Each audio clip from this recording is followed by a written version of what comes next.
Hello everybody, I'm forecaster Dustin Staples here on this Sunday. Another first alert weather day here as we're tracking the leftover of now this coastal low moving up across our coastline rather.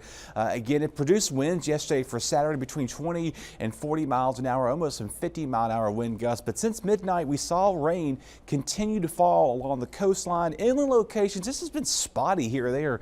Really not much of an impact right there as well. And again, we do have some wind gusts, and you kind of could see anywhere from Onslow Bay, Cape Lookout, Fort Macon, the Duke Marine Lab, all around that 40 to 60-mile-an-hour wind gusts. Atlantic Beach also coming in there at 44 miles an hour. Now again, we do have this first alert weather day continuing through half of today. Later on this evening, we can let this go, and then slowly things get back to normal. We want to remind you there's a lot of alerts happening here. Again, sustained winds for the high wind warning. These will continue through Sunday. This is for portions of coastal Carteret County as well as the Outer Banks. The tannish beige looking colors of wind advisory as well outside of portions of Carteret, Pamlico, Craven, High, Terrell, Darrell, and counties right there along the Outer Banks too. There's also again several flood alerts. Some of these are starting to expire and drop now here, which is some good news, but they'll continue to about Monday as we go right there in a time. Air temperatures though 60s and low 70s here, so it doesn't feel too terrible out there.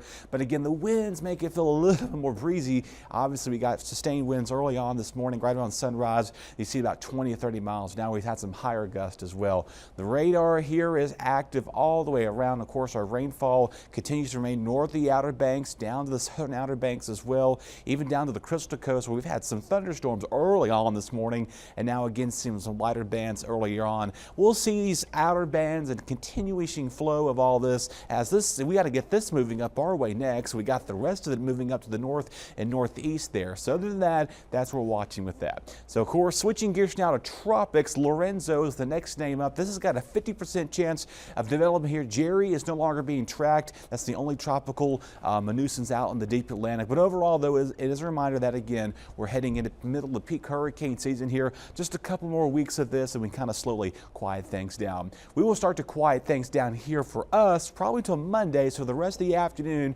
we'll see those showers kind of off and on, maybe some heavy embedded storms here and there. But by midnight tonight, just some lingering showers for a lot of locations. Sunrise tomorrow morning looking to be pretty overcast with some showers along the coast. Most of tomorrow afternoon, it's going to be pretty overcast in the 60s out there, dropping the 50s overnight. So it's going to get a little cool again as that northeast component holds. How much of rainfall can we see by Monday evening here? We may see some additional inch to 1 to 2 inches of rain when all is said and done. So overall, that's what we're dealing with. Here's your wind forecast here again, holding northeast winds 20 to 25 miles an hour along the coast, 10 or less inland. By tomorrow evening, Monday evening, we'll see winds slowly relax as the coastal low pulls back to the north, still hanging on to these north component of the winds here along the Outer Banks. So really breezy conditions remain at play. Here's your wind gusts forecast anywhere between 20 and 40 miles an hour just about for Sunday. By Monday, we'll go anywhere between 15 and 25 miles an hour until we get to that, again, the remnants of the coastal low moving its way back up. By Tuesday,